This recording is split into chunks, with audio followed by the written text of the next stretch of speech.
For a long time, philosophers and natural scientists lacked a language for the richness of ordinary lived experience, or for how it inspires the endless possibilities of thinking.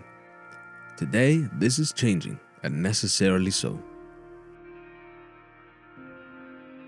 In an age of AI, the need to cultivate critical thinking, sound judgment, and deep understanding as distinctly human capacities is becoming increasingly urgent. At the University of Iceland, an international interdisciplinary group of researchers and teachers is exploring how to cultivate the embodied and experiential sources of inspiration and understanding.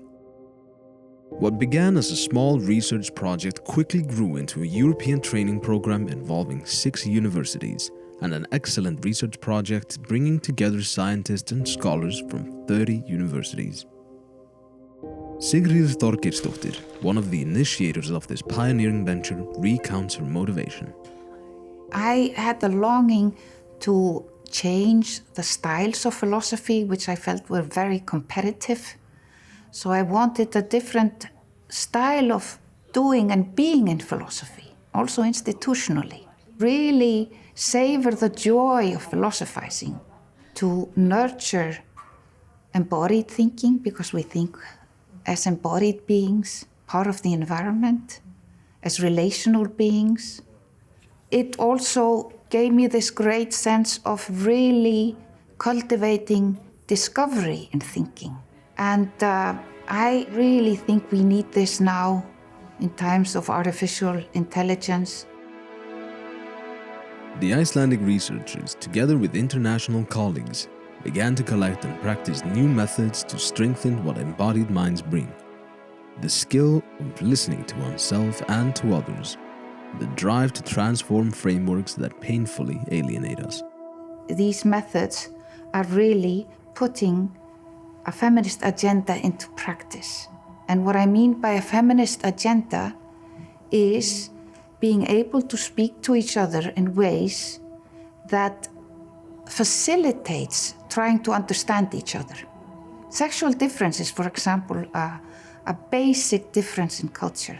These methods are great in the sense that they kind of postpone judgment, listen, and therefore provide openings where we see something differently. While exploring new philosophical practices of critical thinking, Sigríður encountered focusing, a method developed by philosopher and psychologist Eugene Gendlin. She immediately recognized its potential for philosophy and began to seek out other philosophers interested in this innovative approach. She found Donata Schuler, then at the University of Chicago, who is researching and translating Gendlin's philosophy.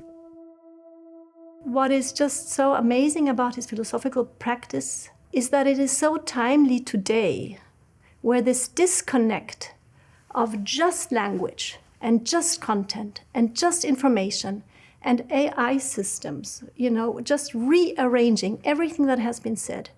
This disconnect to experience is now a huge societal challenge. And in this time and age, Gendlin reintroduces practices where we connect, this vulnerable, sensitive, embodied basis of our thinking with the richness of the concepts. This is why we can think more than we can say, feel more than we can think, live more than we can feel, and there is so much more. Embodied critical thinking and understanding, the capacity for a freedom to make sense. These approaches are closely connected. They call for new practices of attention in a time of distraction, and they invite us to acknowledge the felt dimensions of thinking not as a hidden force behind discourse, but as a source of ideas. So we got together an interdisciplinary group of scientists, philosophers, anthropologists. That was so important for laying a foundation. And then we started a training program and came up with coined the term embodied critical thinking and understanding. We are laying the path through walking. We had no clue how to do this. We really had no clue how to introduce practices into academic philosophy, yes? But we had this sense this is really, really relevant. And then kind of the steps evolved with this felt sense of relevance in some way, holding on to some kind of meaning and letting things evolve and being responsive to the situations and the challenges.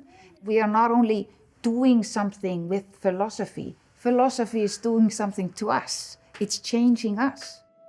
With the overemphasis on argumentation, embodied and experiential practices of thinking have become an overlooked dimension of reflection.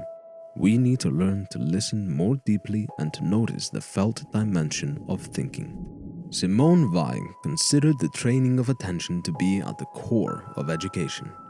Embodied practices such as Eugene Gendlin's methods of focusing and thinking at the edge cultivate attention as a source of creative and critical thinking. On the first page, I said, I know this. I know this method, or, not this method. I know this process. This is my process of doing philosophy, and this is the process that becomes most alive when I go out for walks or when I have a discussion with a good friend who really listens to me and helps me to, think out loud and, repeated what I said. Is this what you mean? Is this what you mean? And so it was a very familiar process. And then I had already started to teach at the Arts University at the time. Most of the students seemed to have this idea of doing research as something completely different from what they were used to in their art practice, They seemed to be kind of afraid of this and like, I can't write papers, I only think visually, or, I can't deal with words. And I was always trying to convince them, really you can use the tools that you have from your art practice, you don't have to learn something new, you can use your, the processes that you're used to, but just bring words to it now. Because when I brought these methods into teaching these artists, they had the same reaction as I did. Oh, we know this. Working with the felt sense, working with your embodied knowing.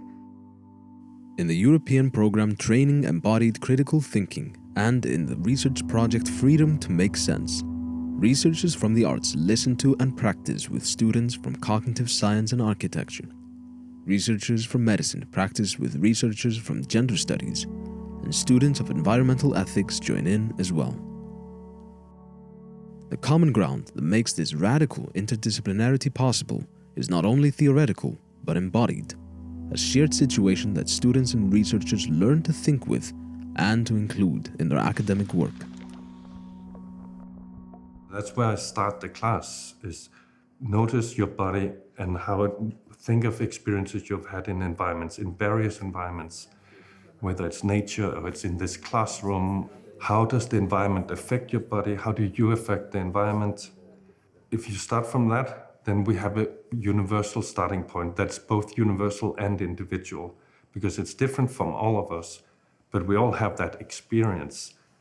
From that starting point, we can start to then develop philosophical theory, but we're doing it always returning to the body, and how does this theory, does this concept, how does that feel? Does it change your perspective in your body?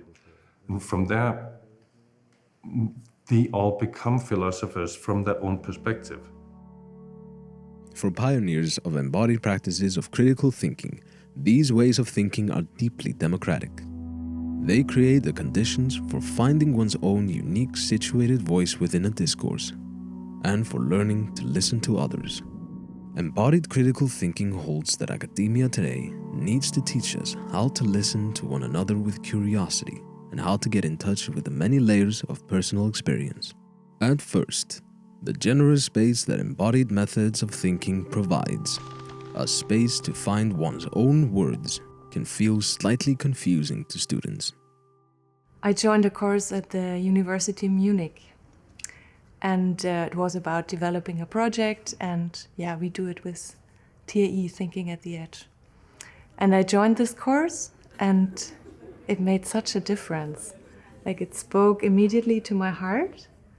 It was so different to the academic world, how I experienced it at the same time. Like, you get time to think, you're invited to think at the edge where you don't know something yet, which is unclear, no one interrupts you, things like that. And I just knew, okay, this is good, I want more of it. So I started the training.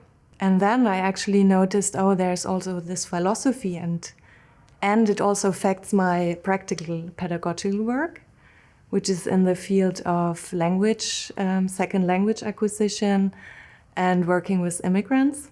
We don't share a language yet, but there's always this person with all the history, all the experience, usually very complex, full of paradoxes. And it just helped me a lot to open a space where development can happen. Today, in an age of AI and polarized debate, educators must cultivate the intricate practice of thinking, so learners can think for themselves and with others, engaging with problems and questions not merely to generate output, but to become co-creators of a meaningful, living world.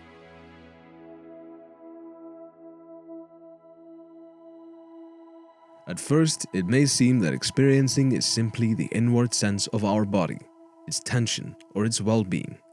Yet, upon further reflection, we can notice that only in this direct sensing do we have the meanings of what we say and think. For, without our feel for the meaning, verbal symbols are only noises. Eugene Gendlin.